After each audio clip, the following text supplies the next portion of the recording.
Alright guys, Rich here from the RCNetwork.com and welcome to the Axial Yeti Score Trophy Truck Upgrade Series. Now in this series I'm going to be bringing you some of the coolest upgrades from some of the best vendors out there, including SSD, Incision, Vanquish Products, Pro-Line Racing, Axial, Hot Racing, and of course MIP. Now what I have left here is pretty much the only thing that's going to be remaining on my Score Yeti truck, which is what you see there. Everything else will be upgraded to the hilt to get this thing going with some serious brushless power. Pro-Line Racing is definitely known for their tires, bodies, and wheels, but what a lot of people don't realize is they make lots of different performance parts, mostly for specific platforms. Now, the PowerStroke Shocks were originally intended for the slash 4x4 vehicles, and a lot of people, like myself, have been putting them in all sorts of different vehicles out there. Now, I do have the fronts right here for the slash, and I'll be mounting those on the front of my Yeti trophy truck. Now, of course, they did come out with a Yeti specific 5-inch, what they're calling the XT shock, so it's extra long.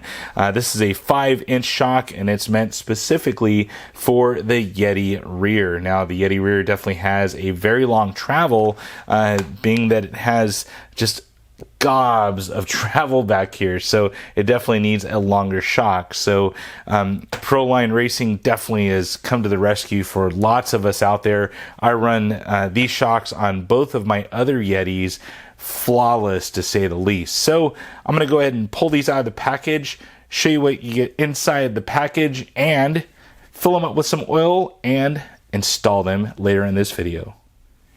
Being that we're using a shock here that is not intended for the Yeti, you will have to make some provisions as far as getting this thing mounted, especially to the top portion of it. Now, on the slash 4x4, they use this kind of collared screw that goes in.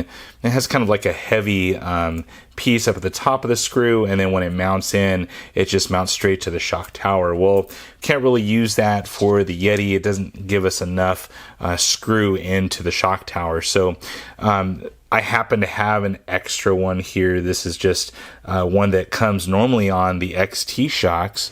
Kind of see that right here. And I do have an extra one, or extra couple here in shop. So I'll be using these to mount this to the shock tower of the Yeti. If not, you will have to get a hold of the universal mounting kit, and I'll have a link to that down in the video description. As far as oil, I will be using some 50 weight Team Associated oil for the fronts. Now, also on the fronts, there are bump stops that are pre-installed on them. I do plan to remove those. You can either remove the eyelet down here with some shock shaft pliers, or you can just cut it off altogether. It's just a rubber bump stop just to have the appropriate travel for a slash 4x4. I don't plan on using that, so I know that the Yeti has the perfect amount of travel for these front shocks. As far as the rears, they also include that bump stop, but these were intended for the Yeti, so I plan to keep those on. Now, 50 weight oil on the fronts, and this is all an experimentation because I haven't ran this vehicle yet. I've added quite a bit of weight to it with some of those aluminum upgrades, so I need to kind of up the shock fluid to kind of replicate what I want to achieve with this. And then for the rear, just some 30 weight oil here. Happen to have a big bottle here of this Pro-Line oil that was from, I believe, the Pro MT, so I'm going to use that to fill up the rears.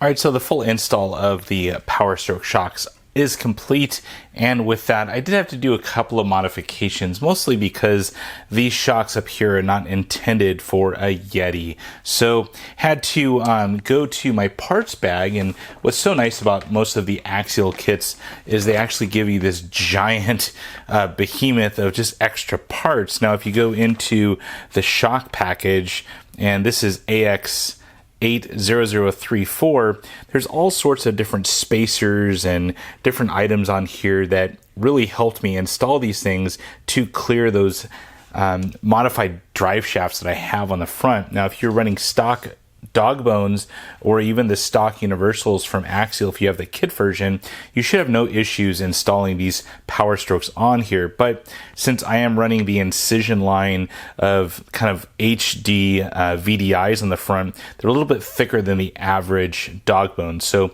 had to do some spacing here to get everything to work out flawlessly. So right here you can kind of see I have an extra 1mm blue spacer in here just to space the shock body away from the shock tower a little bit. And then here in the very bottom, it's going to be hard to see, but I have a blue spacer, about a 0.5mm one, that's spacing it as close to the front of the A-arm as possible, just to clear that drive shaft. So there is about a good millimeter of clearance now, so it should have no issues whatsoever when this thing is performing.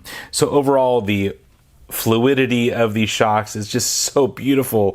I mean, these things are just very fluid, and it feels really nice with the 50 weight I have in there right now. And I know that's a little bit heavy for this, but this is a heavy vehicle now. So 30 weight in the rear, and these things are just buttery smooth. I just love these XTs in the rear. So definitely a 30 weight in the rear, a little bit heavy, but I am running all this additional aluminum, so it'll probably be well needed in the end. Well guys, that is my quick little install here of the Pro-Line PowerStroke aluminum shocks. This is a great upgrade for any Yeti out there. Take a look at these. If you have any comments or questions, please post them on down below. And as always, thumbs up and subscribe. That's it for now, guys. Over and out.